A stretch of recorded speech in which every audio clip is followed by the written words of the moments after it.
Welcome to Tamil அதிரடி channel. என்னடா நடக்குது இந்த வீட்டுக்குள்ளே அப்படின்னு நம்ம நிறைய பேரை ஷாக் ஆக்கியிருக்கு இன்றைக்கி நடந்த பிக் பாஸ் நிகழ்ச்சி. ஆமாங்க, சுவாரஸ்யம்னு சொல்ல முடியாத ஆச்சரியத்தின் உச்சகட்டத்துக்கே இழுத்துட்டு போயிருக்கு இன்றைக்கி நடந்த நிறைய விஷயங்கள் பிக் பாஸ் வீட்டுக்குள்ளே. 2ஆம் வார இறுதியில் கண்டிப்பாக பரணி தான் வெளியேற்றப்படுவார்னு ஹவுஸ்மேட்ஸ் எல்லாரும் நம்பிட்டு இருந்த நிலையில் கஞ்சா கருப்பு போனது ஹவுஸ்மேட்ஸ்க்கு மிகவும் சோகத்தையும் கோவத்தையும் ஏற்படுத்தியிருக்கு. இந்த கோவத்தையும் சோகத்தையும் வெளிப்பாட்டை அவங்க எப்படி காமிச்சிருக்காங்கன்னு தெரியுமா?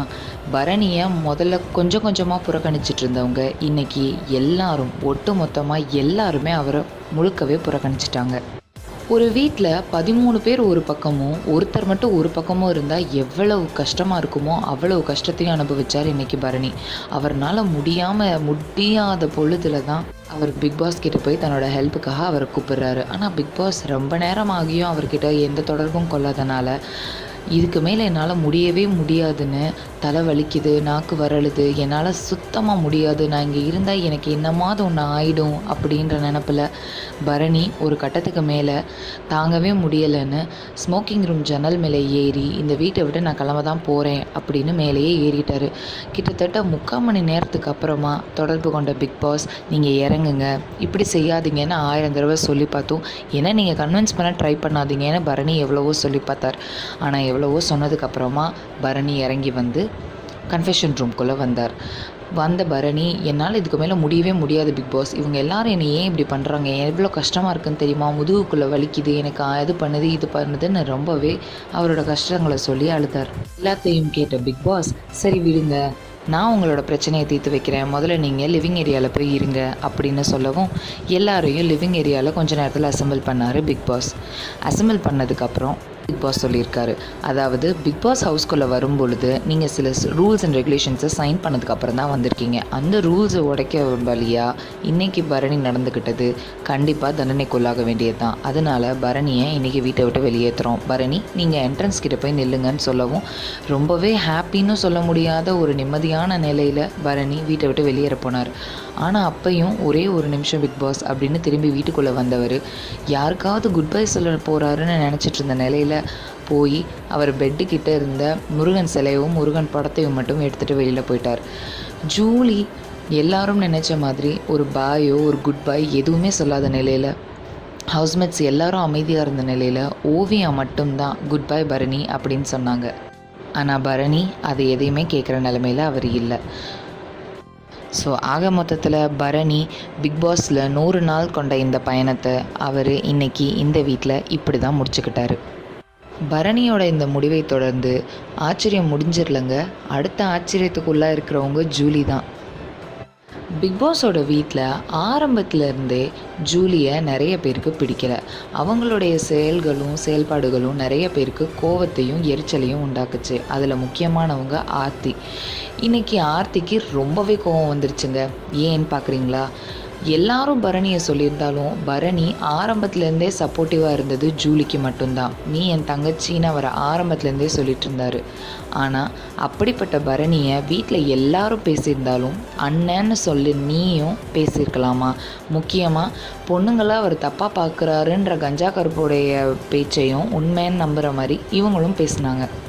ஆமாம், கஞ்சா கருப்பண்ணே என்னை அவர்கிட்ட போய் தனியாலாம் உட்காந்து பேசாதன்னு சொல்லியிருக்காரு, அவர் அப்படி தான் பண்ணுறாருன்னு நீயும் சொல்லியிருக்கலாமா? எனக்கு பயங்கரமாக கோவமாக இருக்குது இந்த பொண்ணு மேலே. இதே இது நான் ஒருத்தர் அண்ணன்னு சொல்லியிருந்தா கண்டிப்பாக வீடே அவருக்கு எதிராக நின்றிருந்தாலும் நான் நின்றுருக்க மாட்டேன். ஏன்னா இந்த பொண்ணு இப்படி இருக்கோ, இவள் உண்மையாகவே இல்லை யாருக்குமே, ஆனால் இவளை போலின்னு சொன்னால் இவளுக்கு கோவமாக வருதுன்னா ஆர்த்தி பயங்கரமான கோவத்தில் இருக்கிறாங்க. ஆனால் இதில் யோசிக்க வேண்டிய முக்கியமான விஷயம் என்னென்னா, பரணி வெளியில் போனது மற்ற ஹவுஸ்மேட்ஸ்க்கு எப்படியோ, ஆனால் ஜூலிக்கு தான் பெரிய லாஸ். ஏன்னா ஆரம்பத்துலேருந்தே ஜூலியை சப்போர்ட் பண்ணிகிட்டு இருந்த ஒரே ஒரு இன்னொரு ஹவுஸ்மேட் பரணி மட்டும்தான். வெளியில் போன மறு நிமிஷமே ஜூலி ரொம்பவே தனிமைப்படுத்தப்படுறாங்க. எல்லாரும் அவங்கள மரணங்களாய் கலாய்க்கிறாங்க. காயத்ரியில் ஆரம்பித்து நமிதா, ஓவியா, ஆர்த்தி எல்லாரும் அவங்கள பயங்கரமாக கலாய்க்க ஆரம்பிக்கிறாங்க. பிக்பாஸோடைய வீட்டில் அடுத்த நாள் 8 மணி அஞ்சான் பாட்டு ஏக் தோ தீன் சார்ன்ற பாட்டோட ஆரம்பிக்குது. 8 மணிக்கு எந்திரிச்சு வர எல்லாரும் அன்னைக்கு இன்னொரு பெரிய விஷயத்தை நோக்கி போயிட்டுருக்காங்க. என்னன்னு பார்க்குறீங்களா? அதாங்க புதிய தலைவருடைய தேடல். 3வது வாரத்தில் அடியெடுத்து வச்சுருக்கிற நம்மளுடைய பிக் பாஸ் வீட்டில் ஹவுஸ்மேட்ஸ் அவங்களுடைய புதிய தலைவரை தேர்ந்தெடுக்க வேண்டிய நிலைமைக்கு உள்ளாயிருக்காங்க. எப்படி போன தடவை ஸ்னேகன் 2 பேரை செலக்ட் பண்ணாரோ அப்படி இந்த தடவை கிடையாது. எல்லாரும் ஒரு இடத்துல உட்காந்துருக்கப்போ பிக் பாஸ் கன்ஃபெஷன் ரூமோடைய கதவு இன்னும் சில நொடிகள் திறந்துருக்கும். முதல்ல வர 3 பேர் தான் தலைவருடைய தேர்தலில் நிற்க போகிறாங்க அப்படின்னு சொல்லவும் ஜூலி ஒரு இடத்துலேருந்து வேகமாக ஓடி வராங்க. ஆனால் உள்ளே வந்ததும் காயத்ரி பக்கத்தில் போய் செட்டில் ஆயிடுறாங்க. இங்கேருந்து சக்தி, ஆர்த்தி அண்ட் கணேஷ் மட்டும் உள்ளே போகிறாங்க. உள்ளே போகிற 3 பேர்கிட்டையும் தலைவர் டாஸ்கில் ஜெயிக்கணுன்னா உங்கள் 3 பேருக்கும் ஒரு டாஸ்க் கொடுக்கப்படும். அந்த டாஸ்கில் யார் தான் ரொம்ப வலிமையானவங்க நிரூபிக்கிறாங்களோ அவங்க தான் அடுத்த தலைவர்னு சொல்கிறாரு. இந்த விஷயம் நடக்கிறதுக்குள்ளே வையாபுரி ரொம்பவே தேம்பி அழுக ஆரம்பிச்சிடுறாரு வீட்டுக்குள்ளே. எல்லாரும் ஏன் அழுகுறீங்க, நீங்கள் ஃபீல் பண்ணாதீங்கன்னு சொல்ல வேண்டிய நேரத்தில் என்னால் இதுக்கு மேலே இங்கே இருக்கவே முடியாது, நான் 3வது நாள் அழுதேன், அதுக்கப்புறம் நான் இப்போ தான் அழுகிறேன், என்னால் இங்கே இருக்கவே முடியாது, தயவுசெய்து இந்த வாரம் என்னை எல்லாரும் சேர்ந்து அமுச்சிருங்கன்னு சொல்லி அழுகிறாரு. இதுக்கு நடுவில் ஓவியா ஆரவை பார்த்து நீ ஏன் உள்ளே போகல அப்படின்னு கேட்குறாங்க. ஆரவ் அதுக்கு நான் எப்படியாவது வீட்டுக்கு போயிடலாமேன்னு பார்க்குறேன்னு சொல்லிகிட்ருக்காரு. இதுக்கு நடுவில் நிறைய தடவை ஜூலியை காயத்ரியும் சரி நமிதாவும் சரி ரொம்பவே கலாய்க்கிறாங்க. நீ எங்களை விஜய் ஆகணும்னு நீ நினச்சேன்னா எங்களை பேட்டி எடு பார்ப்போம், எங்களை இப்படி கேளு பார்ப்போம், எங்களை அப்படி கேளு பார்ப்போம்னு ரொம்பவே கலாய்க்கிறாங்க. அடுத்து வருது தலைவருக்கான டாஸ்க்.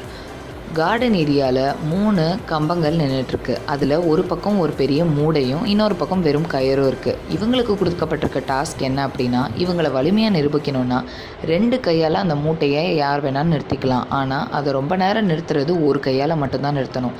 இதை யார் ரொம்ப நேரம் பிடிச்சே நிறுத்தி வச்சுருக்காங்களோ அவங்க தான் அடுத்த தலைவர். இதில் 3 பேரும் பங்கேற்ற பொழுது ஆர்த்திக்கு கை ரொம்பவே சுளுக்கி ரத்தக்கட்டு வந்துடுது. இதை உடனே ஜூலி கிட்டே கேட்கவும் அவங்க ஐஸ் கட்டி எடுத்து வைக்க சொல்கிறாங்க. ஆனால் ஸ்னேகன் சொல்கிறாரு இதுக்கு ஐஸ் கட்டி தேவையே இல்லை, டேப் வாட்டரை ஓப்பன் பண்ணி அதில் அந்த ஃபோர்ஸில் காட்டினாலே சரியாக போயிடும்னு சொல்கிறாரு. இதுக்கு நடுவில் கணேஷும் சக்தியும் ரொம்ப நேரம் அவங்களுடைய வலிமையை காட்டுறதுக்காக அதை பிடிச்சே வச்சுருக்காங்க. ஆனால் அட் லாஸ்ட் கணேஷ் தான் ஜெயிக்கிறாரு. ஆனால் கணேஷ் பிடிச்சி வச்சிட்டு இருந்த அந்த நேரத்துக்குள்ளே ஆர்த்தியோட மேடைக்கு போய் நிறைய பேர் அந்த மூடையை இழுத்து விளாண்டுட்டு இருந்தாங்க. ஆனால் குறிப்பிட்டு நம்ம ஜூலி போய் அதை இழுத்து விளையாடும்போது மட்டும் ஸ்னேகன் பயங்கரமாக திட்டுறாரு. ஏன் நீ அதை போய் பண்ணுற, அதை செய்யாத அப்படின்னு சொல்லவும் நான் செய்யும்போது மட்டும்தான் நீங்கள் எல்லாருக்குமே என்னை மட்டும்தான் கண்ணுக்கு தெரியும் அப்படின்னு ரொம்பவே செலுத்துக்கிறாங்க நம்ம ஜூலி. அதுக்கப்புறம் நீ ரொம்ப பார்ஷியலாக இருக்கேன்னு ஸ்னேகனை சொல்லியும் ஸ்னேகன் அதை கண்டுக்கிறவே இல்லை. நம்ம எல்லோரும் எதிர்பார்த்த மாதிரி பரணி போனதுக்கப்புறம் ஹவுஸ்மேட்ஸோட ஒன்லி டார்கெட் ஜூலி மட்டும்தான். உள்ளே வந்த கணேஷ் வெங்கட்ராம், அதாவது நம்ம பிக் பாஸ் வீட்டோடைய புது தலைவர், அவங்க புது டீம்மேட்ஸை பிரிக்கிறாங்க. அதாவது cooking team, utensil cleaning team and house cleaning team. Cooking டீமில் அவர் செலக்ட் பண்ண முதல் டீம் லீடர்ஸ்னு பார்த்தா ரைசா, ஓவியா, ஜூலி அண்ட் வையாபுரி. அவர் குக்கிங் டீமில் ஓவியாவை பிடிச்சி போட்டதுக்குன்னு முக்கியமான ரீசன் என்ன சொல்கிறாருன்னா, ஓவியா எப்பயுமே ஒரு வேலைன்னு பார்த்ததே கிடையாது, அதுவும் குக்கிங் டீமை மதித்ததே கிடையாது அப்படின்னு ஸ்னேகன் சொன்னதை மனசில் வச்சு தான் ஓவியாவை இந்த டீமில் போடுறாரு.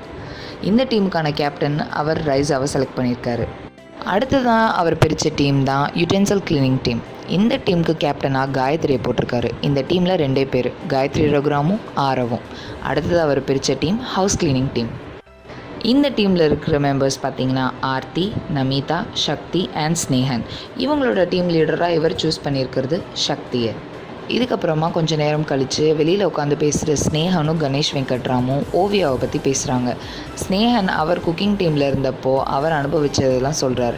என்னென்னா ஓவியா மற்றவங்களுடைய கஷ்டங்களை எப்போயுமே புரிஞ்சுக்கிட்டதே இல்லை. ஆனால் 7:30 மணிக்கு 8 மணிக்கு கண்டிப்பாக தட்டை தூக்கிட்டு வந்து எனக்கு சாப்பாடு எங்கே அப்படின்னு நிற்பாங்க. நம்ம கொஞ்சம் நேரம் உட்காருங்க அப்படின்னு சொன்னால் போதும், தட்டை தூக்கி அப்படியே போட்டுட்டு போயிடுவாங்க. எனக்கு நிறையா நாள் கோவம் வரும். ஆனால் காயத்ரி ரகுராம் மாஸ்டர் குக்கிங் டீமில் இருந்தப்போ இதை விட அதிகமாக நடக்கும். அவள் எப்பயுமே அப்படி தான் பண்ணுவா. அந்த கஷ்டம் என்னன்னு அவளுக்கு புரிஞ்சதே இல்லை. ஆனால் நீ ரொம்ப நல்லது பண்ணியிருக்க, இந்த டைம்லையாவது அவளுக்கு அது புரிஞ்சிருக்கும் அப்படின்னு பேசிகிட்டு இருக்காங்க. ஆனால் ஆச்சரியத்தின் உச்சக்கட்டமான நாமினேஷன் ஸ்பெஷலி இதுக்கப்புறம் தாங்க வருது.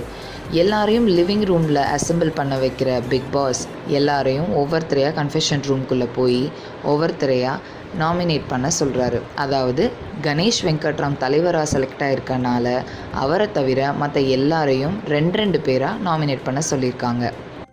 இந்த நாமினேஷன் ஸ்பெஷலில் ஒவ்வொருத்தரும் போய் நாமினேட் பண்ணதில் 4 பேர் இந்த வாரத்துக்கான நாமினேஷன் டேஞ்சர் ஜோனில் வந்திருக்காங்க. யாருன்னு கேட்குறீங்களா?